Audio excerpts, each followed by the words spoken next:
Hey Internet, Eric here. If you've been watching my channel lately, aside from the interviews, I have been slowly going through the Rocky franchise as well as the spin-offs of that franchise, the Creed films, and I'm finally at the end, as of now, with last year's 2023's Creed 3. Now, if you're new to my channel, welcome. I discuss plot spoilers, specific scenes, what have you. Let's see here. Okay, got the names right. Adonis Creed has now fought his last match, and he's retired. And what happens is now he's not necessarily a trainer, I don't think, but he's working at Little Duke's gym as kind of like the promoter, setting the matches up, getting his fighters title fights and this and that.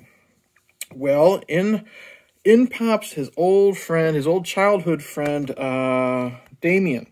Damian has been in prison for 18 years. And Damian, before he was thrown into prison, was on his way from amateur into becoming pro. And now that he's out, he wants to continue that pro streak. Well, Adonis's champion has a fight scheduled with Victor Drago. Well, Victor just happens to get injured before that happens and pushed into a corner. Adonis says, all right, let's give Damian the title shot. Damian basically cheats his way to win. And now it's Damian and Adonis butting heads. Adonis finds out what's really going on with Damian, and then by the end of the film, it's those two going at it in the boxing ring. Really like this film. The first one, directed by Michael B. Jordan. First Rocky film or spinoff to not have Sylvester Stallone in this. And he's not needed. I will say that. First off, again, Michael B. Jordan is really good. You know, he's good. He's good when he needs to be dramatic. He's good when he needs to be cocky and fun. I love, again, his relationship with, what's her name? I've seen 3 movies already. Tessa Thompson. He's really good with her. They have a good relationship. He's a good father. You know what I mean? Their daughter is now 6, I think, maybe. Looks like it, 5 or 6. He's got a good rapport with everything. Felicia Rashad is his mom. He's great. He has to get a little dark. There's a couple times where he gets really drunk. And he's at odds with his wife. And he's really good being that tortured character. So again, Michael B. Jordan hits it out of the park. Tessa Thompson is great. She's given more to do instead of just being the wannabe singer. Because now, since her hearing is starting to go, she's now being a producer, more of a mother, and I love her relationship with Adonis. There's a little bit more that we see with her mother-in-law, played by Felicia Rashad. Tessa Thompson is great. Jonathan Majors as Damian. This is the only time, to my knowledge, that I've ever seen Jonathan Majors. His personal life notwithstanding, keep that out of here. He's a scary man in this. He is very intimidating. He's very intimidating when we first meet him, when he first gets out of prison, and we're introduced to him as an adult. He's just leaning on Adonis's car outside the gym. Donnie doesn't recognize him. He's like, you don't remember me, do you? And then suddenly it clicks. And then they have a nice little scene in a diner. You know, Donnie takes him out to lunch. I don't want any handouts, that type of stuff. Let me train at your gym. He trains at the gym. And then the anger, the frustration, the scary stuff comes out when he's going too hard as a sparring partner with the champion type of thing. He is so good in the boxing ring. Jonathan Majors, I'm not trying to make light of what he's recently been arrested for. He knows how to throw a punch, and I don't mean that as a joke. He's scary with his uppercuts, his viciousness. The way this guy will cheat, he'll punch you like right here in the muscle. He'll punch you like right here under the armpit. That type of stuff. He will elbow you. Fights dirty, fights to win. And then there are scenes where Donnie tries to confront him, like during the celebration party on the beach. And he's got his crew, he's got his gangbangers and all these people. And Mr. T is the scariest Rocky opponent. Drago was the most dangerous of Rocky's. Damian is the most dangerous of Creed's 3 opponents that we have seen, because you know for a fact that Damian will fight dirty, do whatever he needs to do to win. And you know if he wants to set somebody up to take you out, it would happen. So he's good. Felicia Rashad.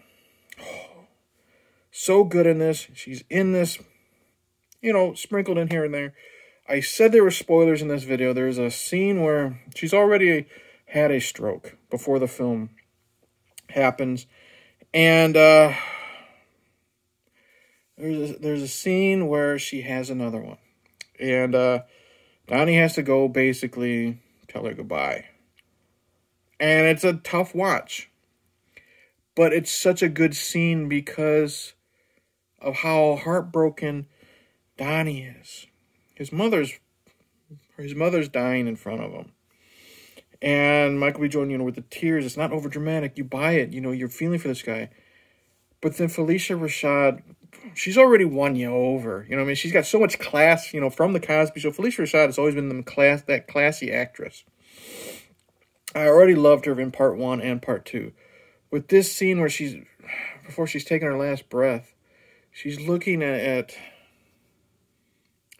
Donnie, and she says, "Why did you leave me, Apollo?" She's thinking she's talking to Apollo. And she basically says, "Apollo, I forgive you because you gave me Donnie. He's given me that reason to live, that spark again." Powerful scene. Powerful scene. Boxing matches are fantastic. Michael B. Jordan is so good with the way he holds the camera. I don't know how the fuck he did it, but just with the quick cuts, with the spins, the close-ups. He has a way to make Jonathan Major's uppercut look like it's out of fucking Super Punch-Out. You know what I mean? Little Mac taking out somebody. I love his idea of during the final fight between Donnie and Damian. It's a pretty...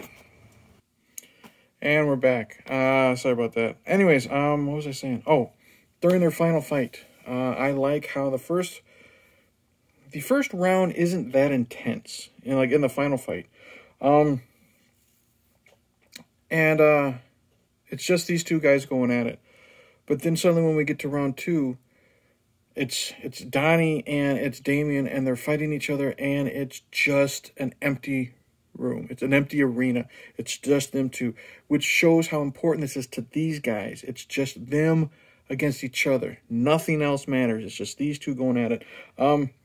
Michael B. Jordan does a good job with these slow motion cameras, so you can see the close-ups of the fists and the ripples of the body when they get hit.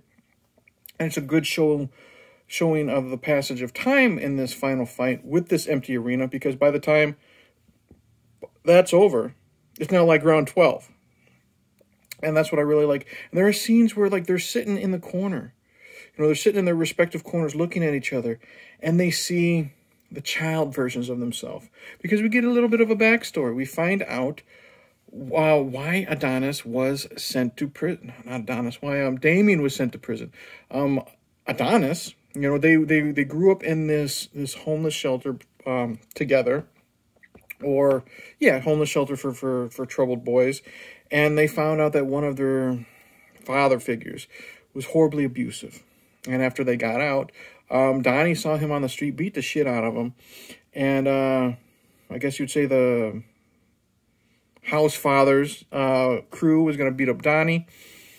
Damian pulled a gun out, and then Damian was sent to prison for gun charges. And Donnie ran, left him. And Damian would always write to Donnie. Felicia Rashad kept those letters away because she did not want him involved, type of thing. So there's always that conflict. Donnie feels like he abandoned him because he never contacted him. Damian feels abandoned because he never got those, never got responses to those letters, type of thing. So you have them dealing with their childhood hatred and disgust with each other. And then after all is said and done in that fight, you have a good reconciliation scene. It's not cheesy. It meant something between the two of these guys in that locker room scene after the fight. So it's really, really good between these guys. Highly recommend this one. Is it my favorite? Probably. It's definitely not the longest. This one's only maybe an hour. It's under 2 hours. Just a little under 2 hours. The other two were way over 2 hours, in my opinion. It flows great. Great acting by Michael B. Jordan, Jonathan Majors, Tessa Thompson, Felicia Rashad. Their little girl, their daughter is a really good actress. So great. Jonathan Majors scares you. He's really good, but he scares you in this movie. Great action. Again, Michael B. Jordan knows how to film a fight. He knows how to get those great angles. He knows how to make the punches look devastating. The use of the slow motion camera. So good. I love that concept of the empty arena. It made me think of some of those empty arena wrestling matches. It hit home that, I liked how Damian was kind of bugging Donnie. How, you forget your roots. Now you're the big, famous, rich guy type of thing, And Donnie is like, he wants to leave his past by himself. He doesn't want to talk about what happened. But Damian being there kind of opens that wound. And Damian's kind of always poking at him, this isn't the guy I knew type of things. But great acting, great chemistry. Love this film. Highly, highly recommend it.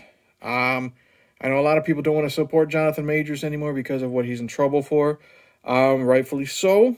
I can respect that. But if you can separate the person from the product, give Creed 3 a shot. Highly, highly recommend it. So that's it. I am now done with the Rocky franchise. And the Creed franchise until Creed 4 comes out. I don't know where they're going to go with this franchise, but they already said Creed 4 is going to fucking happen. So God bless them. For the rest of the year on my channel, unless requested, like if someone says, hey, what do you think of Ghost Ship? I'll talk about Ghost Ship. No video on this channel will be about a film that I have seen. So it's all fresh material. I've never seen these movies before. And I'm going to talk about the Blues Brothers of Butch Cassidy and the Sundance Kid. The Wreck movies. I know there's 4 of them. I have 3. It's going to be really interesting. The original Wicker Man. So that's the plan for the channel. I'm going to have some more interviews scheduled when I decide to do them, taking a break for that. But like and subscribe, comment below, tell me what you think. What do you think of the Creed films? What do you think of the Rocky franchise in general? What do you think about Stallone not being in this one? He's not needed. They do fine without him. But what do you think? Anyways, subscribe, click the bell. That's it. Caffeine. Cheers.